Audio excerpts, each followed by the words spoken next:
نباتات وأشجار تقطع، وحيوانات في البراري تقتل بصيد جائر، وثروة مياه بحر تلوث، لتكون الحياة الفطرية مهددة في مصيدة عابث ومخرب للطبيعة.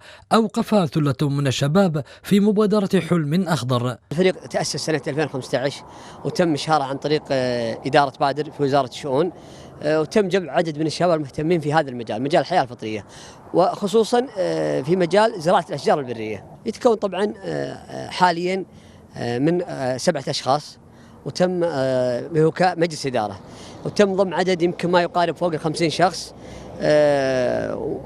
ويتم حاليا أخذ موافقة عليه من قبل وزارة الشؤون لتحويل الفريق من فريق إلى جمعية تطوعية. نبتة هنا ومنع صيد هناك، وجسور تعاون مع جهات حكومية لنشر الوعي للحياة الفطرية وأهميتها في ظل قانون يحمي البيئة ويوقف تعد وتجاوز.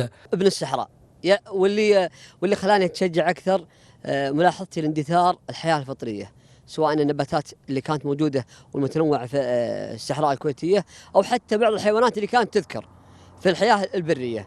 هذا اللي شجعنا نحن نحاول إعادة إحياء الحياة الفطرية مثل ما قلت لك بالشقين، النباتي والحيواني، والحمد لله كان لنا العديد من المبادرات. حلم أمسى واقعا بسواعد كويتية ومبادرة شبابية تطمح لرسم لوحة لصحراء البلاد وجمال منظر للطبيعة وحماية ثروة لخيرات بحر الكويت.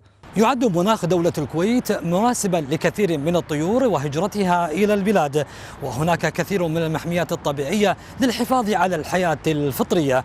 أحمد المسعودي لتلفزيون المجلس.